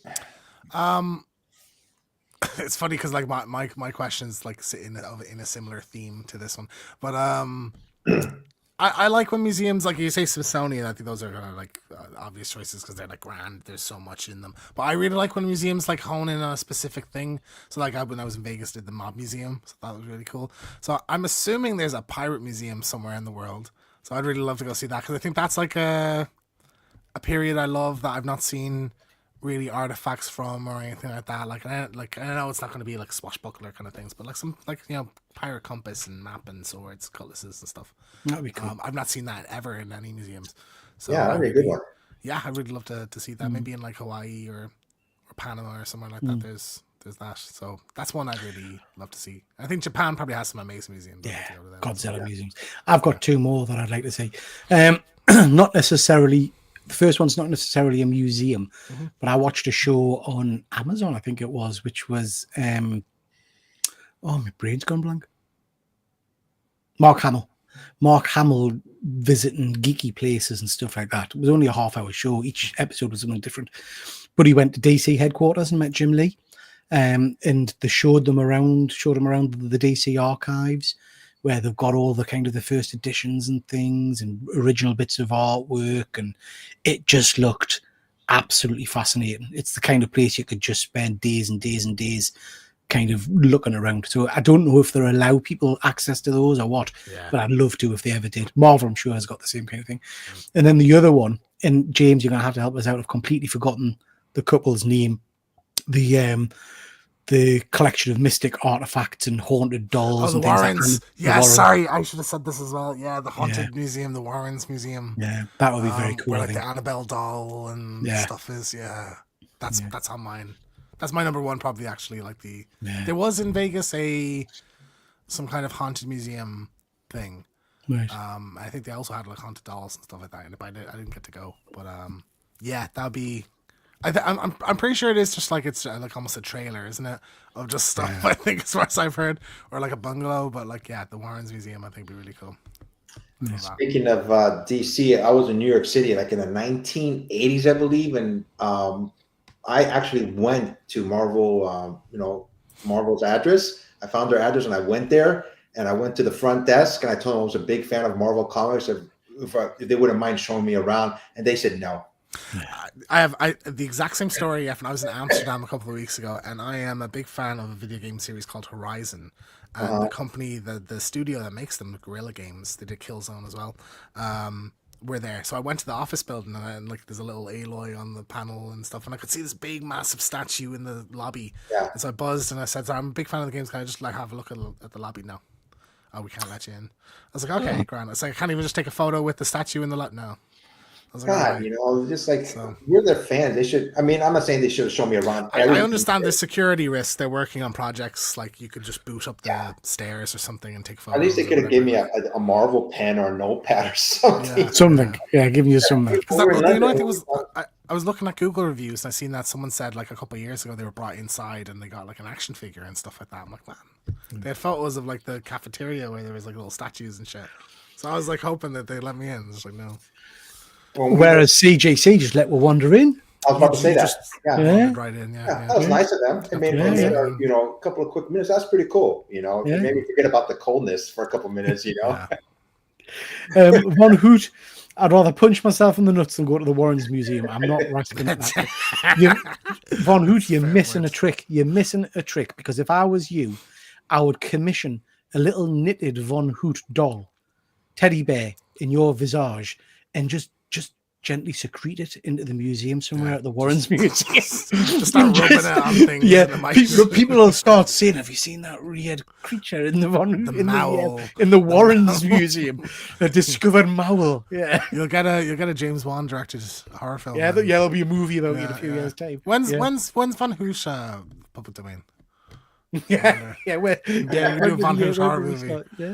I don't believe he's copyrighted. We could probably do that now, Jim. Let's do that. Yeah. When Von Hoosh goes public domain, we'll all start dressing like him. It's a lot of work, I would imagine. Secrete. You know, like the word secrete. Secrete. It's an icky word, I think. Yeah, secrete. Yeah. Secrete. A bit like moist. Right, Efren, that's that question done. Let me see. Whose is this question? I forgot. I think it's one of you two. Oh, that's me. Okay. That's me. So what were the TV or movie deaths that really, really moved you? So what are the ones that jump out at you that actually had a bit of an impact or a kind of a holy shit moment? I've got two, whilst you guys think. First one's kind of been referenced recently in Fuzzy Goose. Yeah, that's a horrendous one, bless him. So I'll start with the more recent one, which was an episode of Walking Dead. You guys have both watched Walking Dead. Yeah. Have you just watched it? Yeah. It was Carol's daughter disappeared at the start of one of the seasons. Yeah. In the kind of looking for her and stuff. And then I think it's the last episode, they open a barn door.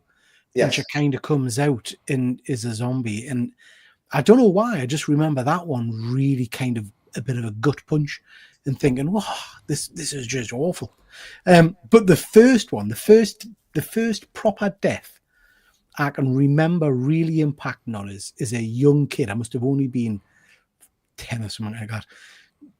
Again, bit of a plug, got a show coming out about it. But do you guys remember V, The Visitors? Yeah. Superb series about aliens visiting Earth. When they started the second season, they decided to kill off my favorite character, who was kind of the resistance support alien. Martin, he was called. So he was a visitor who was working with the resistance and stuff. And they stuck him in a gas chamber at the start of the new season and basically gassed him. And I remember that being unsettling and upsetting enough. And then he grabs his face and starts clawing at his face, and you see the lizard skin. It was horrific, absolutely horrific.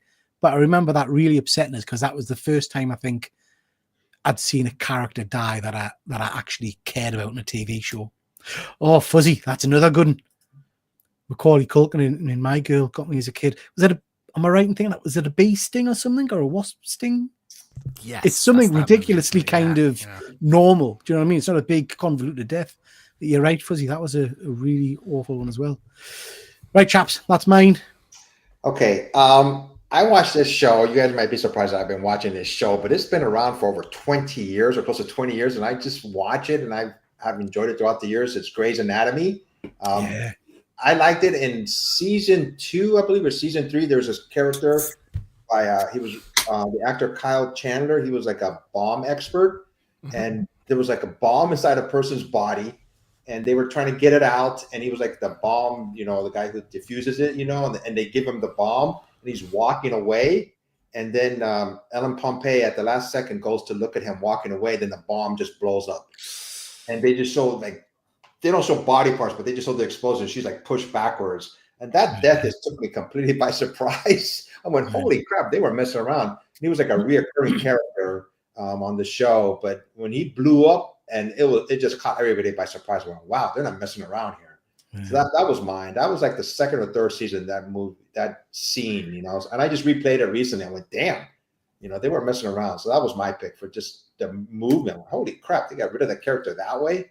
Don't think I've seen that one as well. I tell you, yeah, flipping it slightly on its head, and then I've got another good death, but I'll let James go first. But flipping it on its head, one of my favorite deaths, one of my most satisfying, and I don't know the character's name, but did you guys ever watch ER? Yes, George Clooney. Yeah. There's one of the senior doctors, and that was an absolute prick all the way through. And at one point, he gets his arm chopped off by a helicopter blade. Oh yeah. And then a couple of seasons later, he looks up and he goes, "Oh, come on!" And a helicopter lands and kills him. I love that. Yeah. What about yourself, James? I can't say what the most moving one is because it would spoil an upcoming thing. Is it The Last of Us? I'm not going to say. There's multiple upcoming things that I've seen source materials for, so it might not be. But on the topic of the Last of Us, Bill and Frank, that episode. Yeah. I was just a mess after that. Like that was really tough. Marley and Me, the dog. Marley and Me is just a dog or an animal. Just so sad. I think when it's an animal, it's sadder. The first 10 minutes of Up. Have you seen Up? So the opening has this montage of them meeting and they're kind of living their lives together. And the wife dies, and I think that's tragic. So yeah, like I had another one. I had a main one, and I'm forgotten it now. So I don't know. I cry a lot. I cry at things all the time, like so. Yeah. Why are you thinking? I mean, I've mentioned my two emotional ones, but a TV death that. Do you know when you have like a visceral reaction? Just with you mentioning again a bomb going off, everyone, of a death scene that disturbs you, not emotionally, but kind of like you just. And it's Game of Thrones, and it's your pal James Pedro, where the mountain rolls over him and puts his thumbs in his eyes. Yeah. And there's I mean, I'm used to gore and horror and stuff, but there's something about the visceral scream that Pedro gives off, and then the noises, and then the cracking of it just that's a one that I watched, and then it was days later I was still hearing it and seeing it in my head. Traumatized. You know what I mean? It was just the noise he made and everything. Yeah. Horrendous. Yeah, I'd agree. Game of Thrones, I think Ned Stark's death is just so shocking at the start of that, and then Robb Stark's The Red Wedding. Is shocking as well. So it's interesting. So it goes back to one of the things we were talking about earlier about spoilers and stuff like that. I hadn't read Game of Thrones. And I was behind the curve. I watched Game of Thrones after it had completed, so I could watch the full however many seasons altogether. So I hadn't seen spoilers, but I was that friggin' sick of people saying to us, "Oh, the Red Wedding, you're gonna love the Red." Oh. So it kind of, when it got to the Red Wedding, I went in expecting something to happen, and I think that diminished the experience for us. Do you know what I mean? I had the same, but I was still shocked like how far it went. Oh yeah, where it's like stabbing a pregnant woman in the belly, and like everyone dies. It's like whoa. I just didn't think it would go that far. I thought it would be someone will die, but not like literally everybody. I thought that was the shocking part of it. Yeah. I was going to say two more that I'm just thinking about. One was Spock when he died and the radiation, with Kirk in that scene. Another one just thinking about was Breaking Bad when the girlfriend, when she choked on her own vomit, I believe. That one was like horrific. I went, damn, man, they were messing around, But that didn't move me, but the Spock one did. The Spock one. I mean, I don't know if the scene with Jim and him sat, and the hands on the window, and I have been and always will be your friend. Yeah. It just there are sometimes in movies, aren't there, where there's just perfect writing. I think, and that for me is just that scene is just perfection. They should have not made the third movie after that. They should have just left it dead. Yeah. Iron Man. I think it's like such a Iron Man's death in Endgame. Oh, sorry. Yes, I thought you meant the first one. Yeah, is just like it's like moving because you're connected to this character for like over 10 years. That's unlike any kind of journey anyone's ever had with an on-screen character. But also like how horrific it is, like that, like half he's like this and half of his face is gone and everything. Like it's shocking. They don't shy away from it, do they? It's it's a pretty agonizing death that he goes through. So like that one was pretty I don't know which one. I think you're right, I think that's an amazing death scene. But I think Peter Parker's death scene in the film before is equally as powerful when he's holding on to Tony and he's like, I don't want to walk in. Yeah. Oh, yeah, there's so many to choose from. We can ask this question again next time. A couple of comments. We've got Von Hoot, Madge's death in Neighbours. Corked it in bed from cancer, bringing tears to the eye. Yeah, poor Madge. We've got SM, nice to see you. No problem at all. Don't forget the dragons from Game of Thrones and upcoming House of Dragon. Yeah. Again, I think you mentioned it before, James, and everyone agreed. It's anytime there's any kind of lovable animal or creature. So you mentioned Marley and Me. I think I mentioned a little while ago a film that I watched called A Dog's Purpose, where the dog just keeps repeatedly dying. Sometimes it dies of old age, and it gets reincarnated, and then it gets shot, and then it gets reincarnated. It's a hard one. Yeah, Breaking Bad one is brutal. Still never watched Breaking Bad. I need to catch up with that. No. Cheerful show this. Auschwitz and dead superheroes and dead dogs. And dead dogs, Fuzzy. Dead dogs. We like to mix things up, Fuzzy. Yeah. Okey-dokey. Anything else before we move on from that one, then, chaps? Nope, I think that's it. And then we have one more question, James. This is yours. It better be a good one.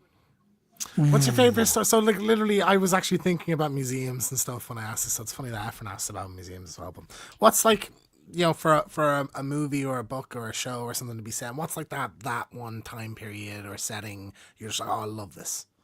Like for me, it has to be from a movie or TV show. No, it doesn't have to be. There's just one you're like, oh, I'd love to go to a museum for this. Like for this setting. Like what's one that piques you? Like that it's an interesting question. I can't say. I mean, I know earlier in the show I said I wanted DeLorean and stuff like that, but I think sometimes we, because of Back to the Future and things like that, we romanticize time travel.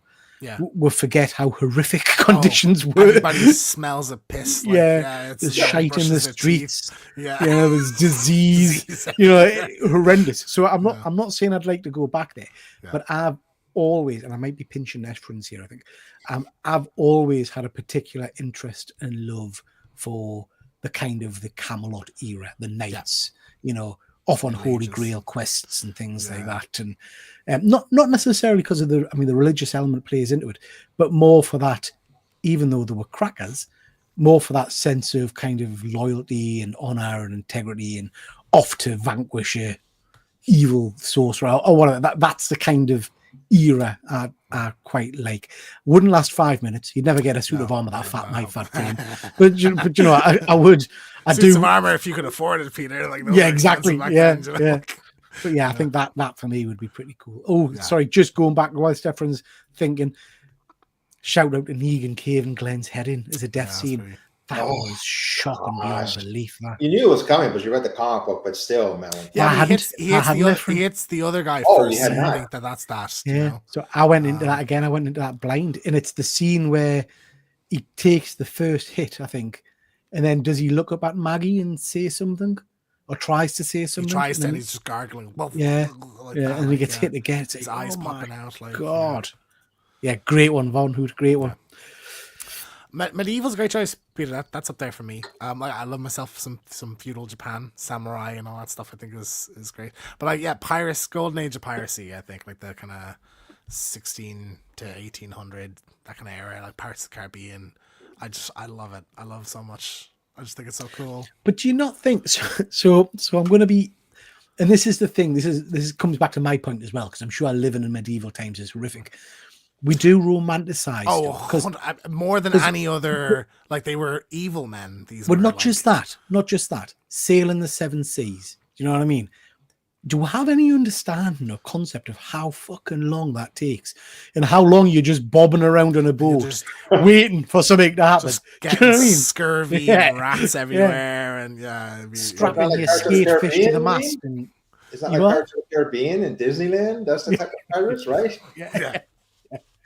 But like, I love the romanticized, the swashbuckle element and stuff like that. But I just think it's a really interesting period in terms of like how privateers were going around and like the East India Trading Company and how pirates kind of maneuvered around that. And just like, it's romanticized because all of these characters, like your Blackbeards and your Anne Bonnies and stuff, like were like legends, at that time. Like they kind of carved out their own legacy that way. So I think it's romanticized, but there is like a fantastical element to living at that point as well. So like I just love I'd love to go to a museum for pirates stuff.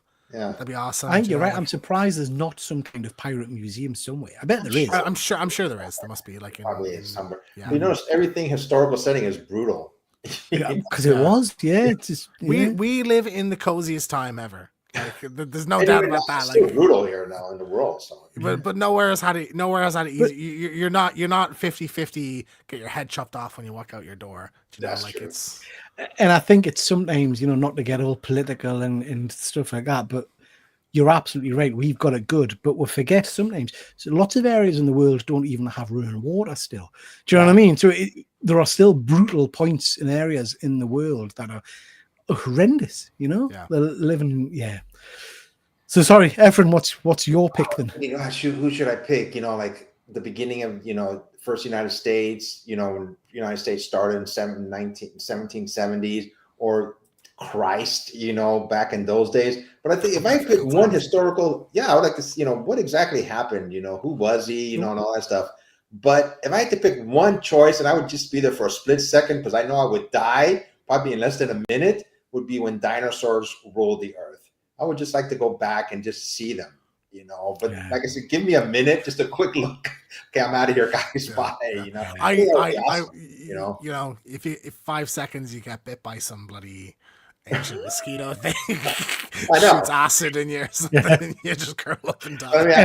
Efren, have you learned nothing from Jurassic Park? Have you learned nothing from Jurassic Park? Just a minute, and I'd have to wear armor. Yes. So no, really, I think I would pick that time just to see those creatures. The majestic of those creatures. Like a T-Rex or Brontosaurus or whatever. I was like, but just for a minute, and have my iPhone with me. They'll bring them back. Yeah, they'll bring them back in our lifetime, I think. But it's interesting, isn't it? I guess, and I don't know how you guys feel, but we're talking about, great question, James, about, historical settings that I'd like to go to and all that kind of stuff. There's still shitloads of places in this setting that I've never been that I want to go to. I've never even been to Wales, do you know what I mean? Which is just down the road. I've never been I'd love to go to Japan potentially. I'd like to go to Africa, so there's so much to do and see, isn't there? But not enough time, I guess. I mean, when I went to England and London and seeing you guys, I was wide-eyed. I'd never been there. That's like I said, besides hanging out with you guys, it was just so awesome seeing all these historical sites. I'm like, damn, I always wanted to go, and it was just a perfect opportunity. Yeah. So if you had a choice, right? If you had a choice, you can go. I don't know, just pick a random number, 200. You can go. Oh no, we're not picking numbers that limited. You've got a device with one trip. You can either go any point in the past, or you can go any point in the future. What do you want to do? Are you going future or past? Does it have to be anything of importance, or just anywhere? You can do anything you want. You could go to a historical point of importance, but I guess if you go to the future, it's the future. You don't know, so it's whatever's there. If I could go back in time and it's comic book related, I would just go back to the beginning when Fantastic Four came out and Spider-Man, all those books, and I would grab a whole bunch of them. Yeah. Is he allowed to take them back with him, Peter? Yeah. I mean, he's getting too technical. I guess the question is, would you go back to stuff that we know about, or are you more interested in going forward and seeing what the future holds? Oh, the future. But I get to come back, do I? Yeah. Just a I'll go peek. to the future. Unless you go 100 years in the future and Trump's nuked the world. Well, that's it. I always think about, like, I'd love to hop, like, universes into, like, a world where this movie actually happened or this thing happened instead. You know, I'd always love that. Like, you go into another universe and watch, like, all those cancelled movies. You know, so Tobey Maguire, Spider-Man 4, something like that.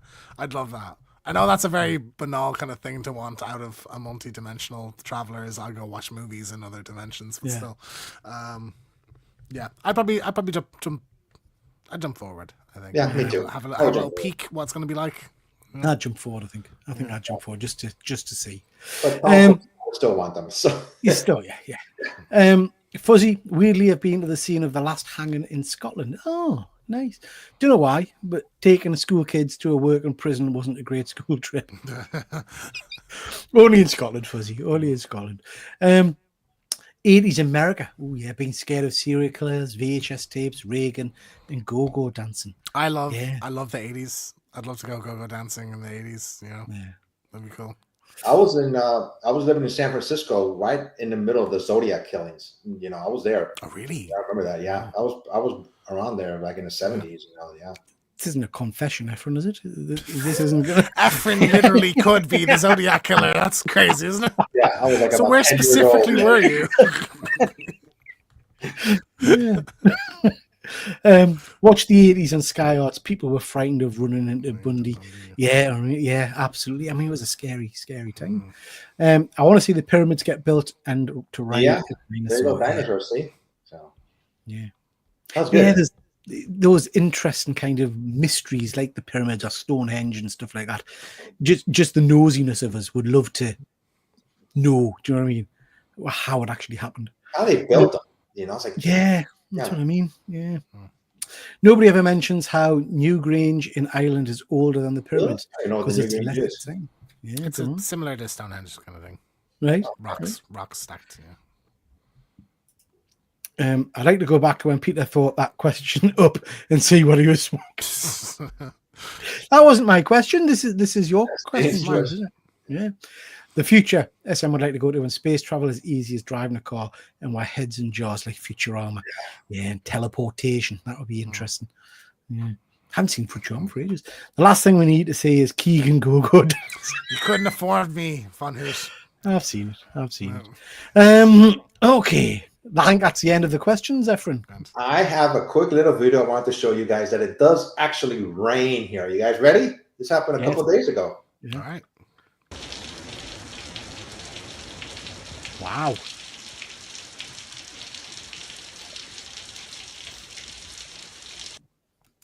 Yep, that's my backyard. That's cute. Yeah. So I mean that's a drizzle, Efren. That's a drizzle.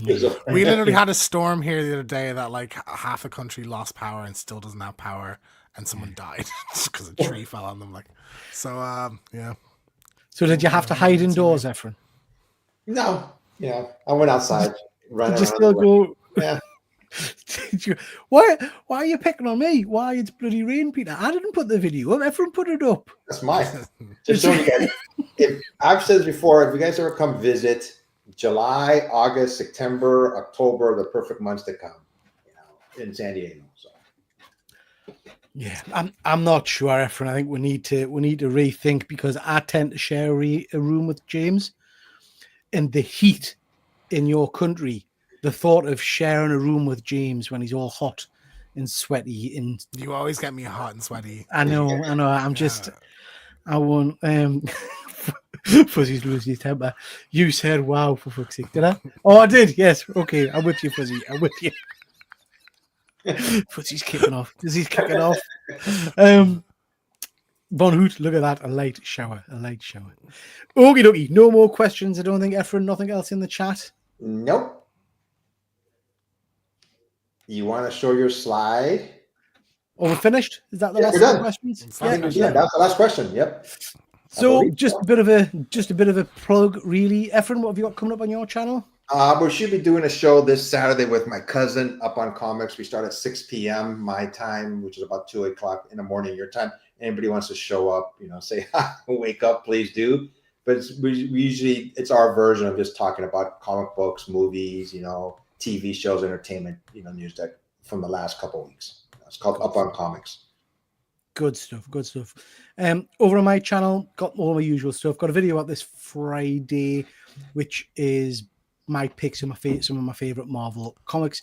Next Tuesday's live show is our toy show, so that's all in hand at the moment. This Sunday, 9:30, I'm on with the Geek Week guys, and Killer Comic Show is potentially back in a couple of weeks' time. We're just working it through. James, what's happening over on One Good Scare? We have our spoiler review for Nosferatu just went up. We have upcoming the One Good Scare Live on Friday. We also have our Dog Soldiers. That'll be our back. That'll be up in the next few days. And we have reviews for Wolfman and Presence coming up as well. And then I've seen Companion. You haven't. So we'll talk about like some non-spoilers about all those movies on Friday anyway, and all the news and stuff. So, when's Companion out?